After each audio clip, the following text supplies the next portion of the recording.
Assalamualaikum warahmatullahi wabarakatuh. Kami dari kelompok 4, nama saya Husnul Hatimah. Nama saya Putri Kamelia. Dan saya Nur Fadilah. Pada hari ini kami akan membahas materi mengenai akuntansi penjualan angsuran. Pertama-tama akan dijelaskan oleh Saudari Putri Kamelia. Pertama, ada pengertian mengenai penjualan angsuran. Penjualan menurut akuntansi dikelompokkan menjadi dua. Pertama, ada penjualan biasa dan penjualan angsuran. Penjualan biasa terdiri dari penjualan tunai dan penjualan kredit. Penjualan tunai adalah penjualan yang pembayarannya langsung lunas atau diterima sekaligus. Penjualan kredit adalah penjualan yang pembayarannya tidak diterima sekaligus atau tidak langsung lunas. Pembayarannya bisa diterima melalui 2 kali tahap atau lebih. Penjualan angsuran adalah penjualan yang pembayarannya tidak diterima sekaligus atau tidak langsung lunas, tetapi pembayarannya diterima melalui lebih dari 2 tahap. Kedua, bunga dihitung dari sisa pinjaman atau sistem bunga menurun dan angsuran pokok pinjaman tetap. Besarnya bunga dihitung dari saldo pinjaman awal periode, tergantung periode bulanan atau tahunan.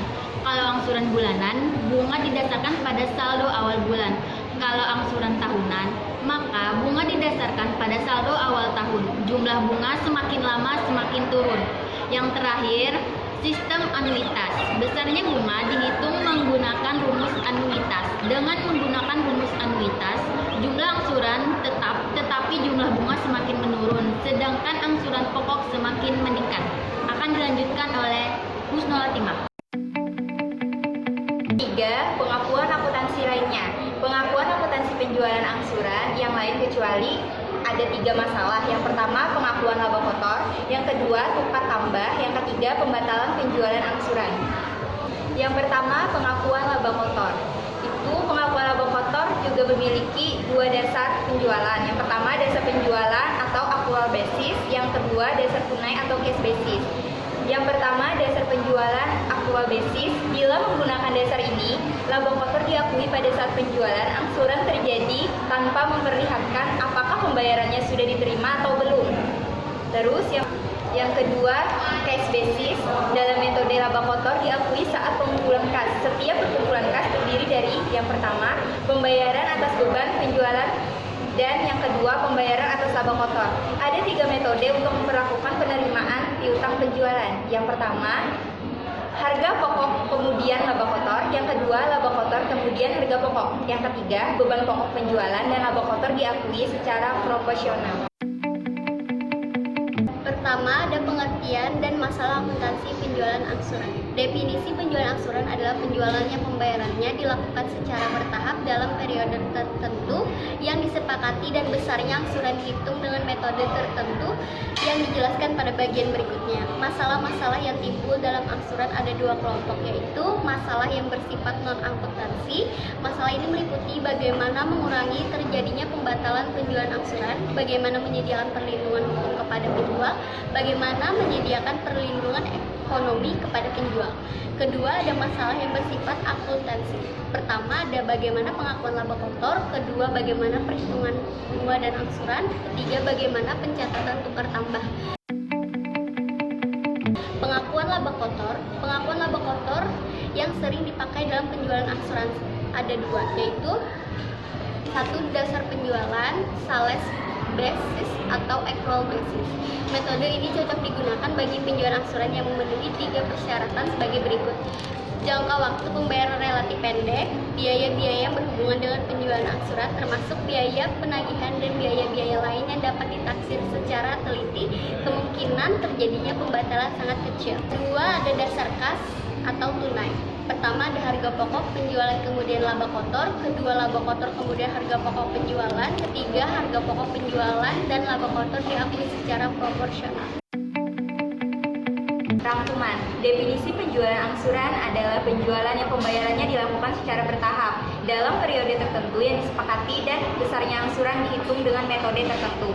Kedua, masalah laba, pencatatan akuntansi untuk angsuran dan tukar tambah, dan masalah non-akuntansi, pengukuran pembatalan angsuran, perlindungan hukum dan ekonomi pengangsuran. Ketiga, metode pengakuan. Laba penjualan angsuran ada yaitu atas dasar tunai cash basis dan atas dasar penjualan accrual basis. Di dalam metode pengakuan laba yang cash basis terdapat 3 pendekatan, yaitu HPP, kemudian memperhitungkan laba kemudian HPP, dan kemudian menghitung HPP dan laba secara profesional. Yang terakhir, akuntansi dalam pencatatan penjualan angsuran meliputi jurnal untuk uang muka, jurnal pencatatan angsuran, jurnal yang mencatat harga pokok penjualan, dan jurnal yang mencatat laba kotor. Selanjutnya, perhitungan bunga dan angsuran. Dasar penghitungan bunga dan angsurannya dapat dibagi menjadi 3, yaitu bunga tetap dan angsuran pokok pinjaman tetap, bunga menurun dan angsuran pokok pinjaman tetap, dan ketiga bunga anuitas. Pertama ada bunga tetap dan angsuran pokok pinjaman tetap. Artinya besarnya bunga dan angsuran pokok pinjaman setiap kali dilakukan pembayaran kredit besarnya sama. Yang kedua, bunga menurun dan angsuran pokok pinjaman tetap. Artinya, besarnya bunga menurun karena dikalikan dengan besarnya sisa pinjaman yang semakin menurun. Tetapi, angsuran pokok pinjaman setiap kali dilakukan pembayaran kredit besarnya sama. Terakhir, penghitungan bunga dan angsuran dengan metode anuitas, yaitu metode penghitungan bunga dan angsuran yang besarnya pembayaran bunga dan angsuran pokok pada awalnya diperhitungkan dulu dengan mengalihkan angka anuitasnya. Selanjutnya, tukar tambah uang muka barang bekas. Dalam penjualan angsuran, seringkali penjual barang angsuran memperoleh down payment atau uang muka berupa barang bekas. Hal ini dilakukan untuk menarik pembeli barang angsuran. Uang muka berupa barang bekas yang menentukan harganya adalah penjual barang angsuran, besarnya nilai realisasi yang diakui tidak boleh lebih besar daripada harga pokok pengganti. Kesimpulan, metode yang digunakan dalam perhitungan angsuran pokok dan bunga pada penjualan angsuran ada 3, yaitu metode angsuran pokok dan bunga tetap, yang kedua metode angsuran pokok tetap dan bunga saldo menurun, dan yang ketiga metode angsuran pokok tetap dan bunga annuited. 2. Metode angsuran pokok dan bunga tetap mempunyai banyak kelemahan. Dipandang dari sisi pembeli sebaiknya bagi penjual, sedangkan metode angsuran pokok tetap dan bunga saldo menurun dianggap mempunyai banyak kelebihan bagi pembeli karena menguntungkan.